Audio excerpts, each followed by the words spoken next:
Merci Madame la Présidente. Merci à tous. Merci pour cet échange, ces arguments. Et je dirais que je vais y apporter mes éléments personnels de réponse. Mais il y a dans chacune de vos interventions un aspect assez chimiquement pur des différents courants d'opinion qui s'expriment. Et c'est tant mieux sur ce sujet important. D'abord, répéter que le texte qui est là est un élément, une pièce d'une réflexion plus générale, de critique que nous faisons vis-à-vis des institutions de la Ve République. Mon collègue et ami Adrien Quatennens l'a dit, Marie-Georges Buffet aussi. Ce que nous devons d'abord, selon nous, la tâche que nous avons à faire, c'est celle de réformer ces institutions, mais ça n'est pas à l'occasion d'un texte de la sorte que nous pourrons le faire. Et précisément, pour pouvoir engager ce processus, encore faut-il remporter l'élection présidentielle. Donc commençons les choses par étapes. Et c'est la raison pour laquelle ne voyez pas du présidentialisme dans ce texte, mais plutôt une première étape pour essayer d'avancer vers la critique que nous portons, vers un étouffement, selon nous, de la démocratie dans l'extrême concentration de pouvoir sur un personnage, le président de la République. C'est d'abord donc, c'est ça qui surplombe notre réflexion, ce texte, le texte qui suit et de manière générale, ce que le groupe France Insoumise porte dans le débat. Mais je voudrais d'abord dire, avant de vous répondre à chacun, que la question majeure, c'est la question de la souveraineté populaire. Qu'est-ce que la République? C'est un gouvernement du peuple, par le peuple et pour le peuple. Cette question-là doit rester notre fil conducteur de toutes nos réflexions, toutes.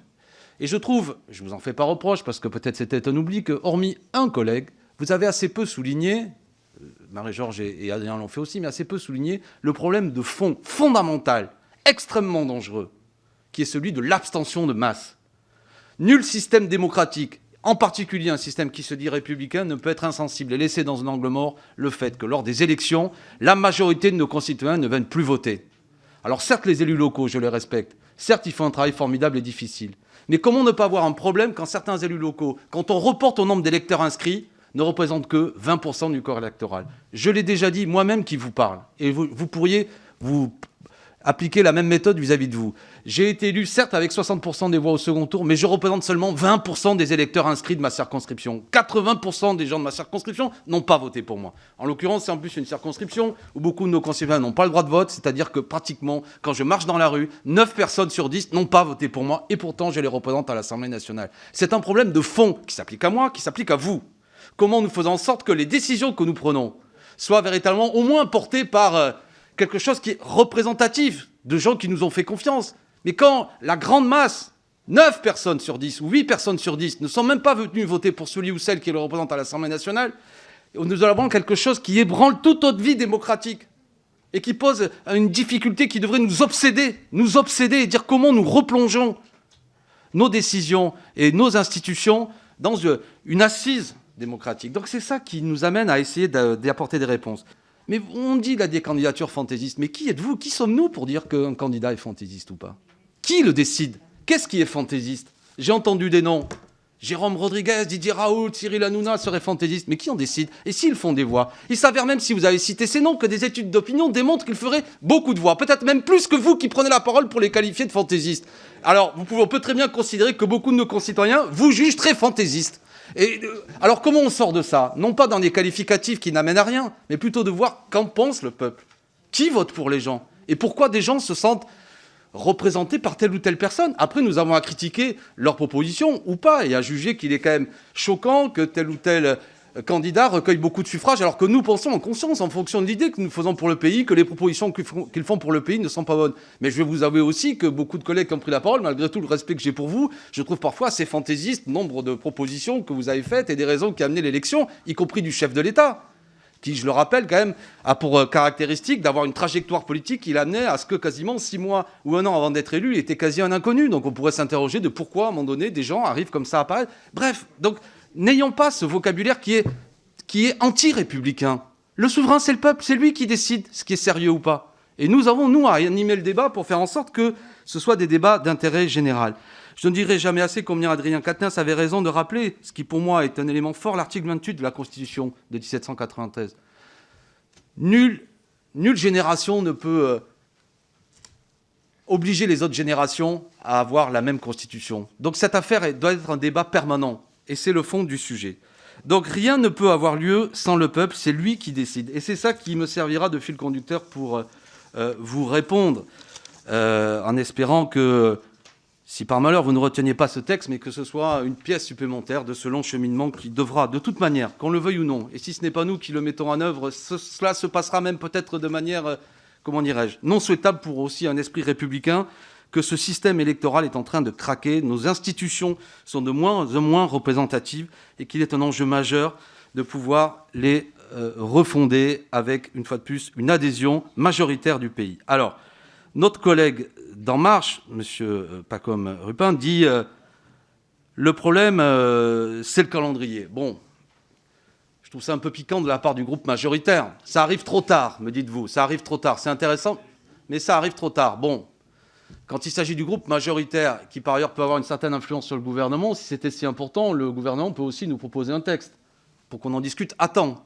Donc ça a été dit par d'autres collègues, de grâce, évitons ces arguments. Nous, on fait ce qu'on peut dans le cadre de ces institutions, de notre faible capacité de la part des groupes qui ne sont pas majoritaires à déposer des textes. On fait ce qu'on peut, de la même façon que j'ai noté la gentillesse de notre camarade républicain de voir là qu'il y aurait un texte qui serait populiste, qui chercherait à cliver inutilement, qui ne serait pas lié au quotidien des Français. Écoutez, chacun jugera après de ce qui fait partie du quotidien des Français, mais si vous ne voyez pas précisément, comme je disais tout à l'heure, le fait que c'est un peu lié au quotidien des Français, le fait que nous interrogeons sur comment faire en sorte qu'il n'y ait pas plus de 50% d'abstention, c'est peut-être que celui qui me porte la critique est lui-même un peu déconnecté du quotidien des Français et ne voit pas une réalité et reste focalisé sur la minorité de nos concitoyens qui viennent voter. Enfin, le qualificatif de populiste, là je réponds aux collègues d'En Marche, j'ai bien compris le caractère flétrissant que ce mot peut avoir, mais dans la mesure où il a pour racine le mot peuple, moi je m'enorgueillis par moments de me faire traiter de populiste s'il s'agit de faire entendre une volonté populaire. Donc évacuons ces arguments, chers collègues, jugeons sur le fond, ça n'a pas de sens. Si ce n'est, là aussi, je réponds aux collègues, vous dites la pression supposée des maires, vous dites tout ça c'est de la mise en scène. Précisément, je trouve que là-dessus, vous ne voyez pas une réalité. Quand bien même, et je fais partie de ceux qui, avec Jean-Luc Mélenchon, on a souvent travaillé à essayer de réunir des signatures, mais quand même, nous arrivons à réaliser cet exploit.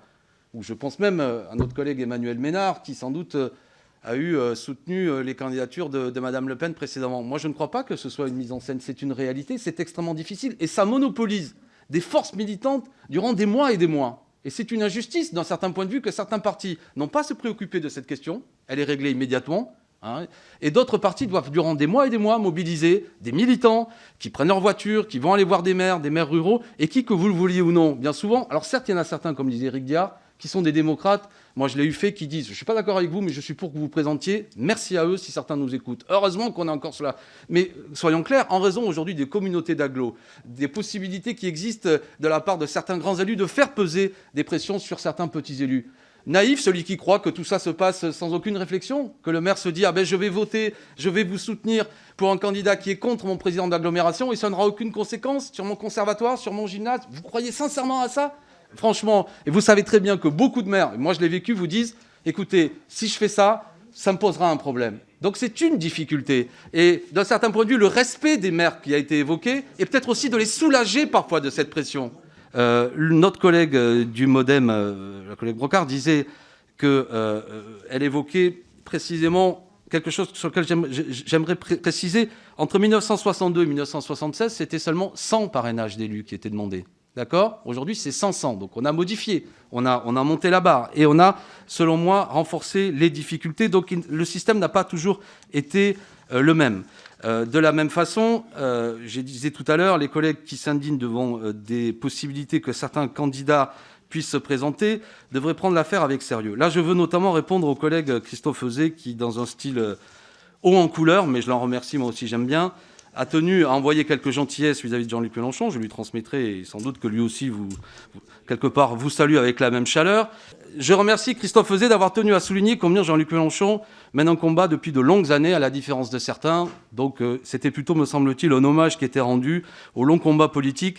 Et je trouve qu'il vaut mieux faire confiance à des gens qui mènent des combats depuis des années plutôt que ceux qui, bien souvent, viennent d'apparaître. Alors, si vous aviez suivi avec attention le parcours de Jean-Luc Mélenchon, vous sauriez qu'à l'âge où vous aviez 25 ans, cher Christophe Euzet, 25 ans, quand vous étiez étudiant, il déposait déjà un texte qui disait qu'il faut en finir avec la Ve République et passer à la Sixième République. Donc, vous voyez, peut-être qu'à cette époque-là, vous étiez inattentif à son combat ou peut-être vous aviez d'autres idées, mais lui commençait déjà ce combat, donc vous pourriez continuer à le rejoindre.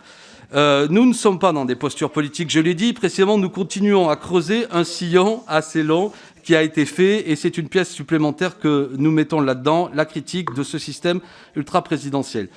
Le collègue Brindot disait qu'il faut ne pas opposer le système, mais si vous m'avez bien lu, peut-être me suis-je mal exprimé, je m'en excuse. Précisément, nous n'opposons rien. Les 500 signatures de maires pourront continuer, elles ont leur valeur, leur représentativité, mais nous apportons un droit nouveau qui ne s'oppose pas à l'autre. Donc il me semble que c'est tout à fait cumulable, et ça n'empêche en rien que nous puissions avancer sur ce droit nouveau. Mais moi, je ne crois pas que ça s'opposerait, ça permettrait de donner un droit précisément qui permettrait à ce que tous ces citoyens qui ne se sont pas reconnus dans des partis politiques, qui ne sont pas allés voter, eux aussi, ils aient une voie éventuellement, un chemin pour présenter une candidature qu'ils trouvent en harmonie avec leurs convictions politiques. Enfin, Paul Molac a rappelé effectivement que je crois, pour connaître aussi Jean Lassalle, qu'il rencontre parfois certaines difficultés à rassembler ces 500 parrainages.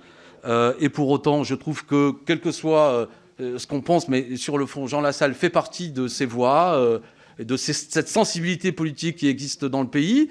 J'insiste sur le fait que c'est un droit nouveau, qui ne s'oppose pas, qui est un enrichissement des droits démocratiques du peuple, qui permet non pas de régler l'ensemble des problèmes, j'en suis bien conscient, mais de faire en sorte que des millions de nos concitoyens, qui à l'heure actuelle, à tort ou à raison, c'est pas à nous d'en juger, ne se sentent pas représentés par les forces politiques que nous représentons ici, cherchent aussi à ce que leur sensibilité soit présente dans le débat démocratique.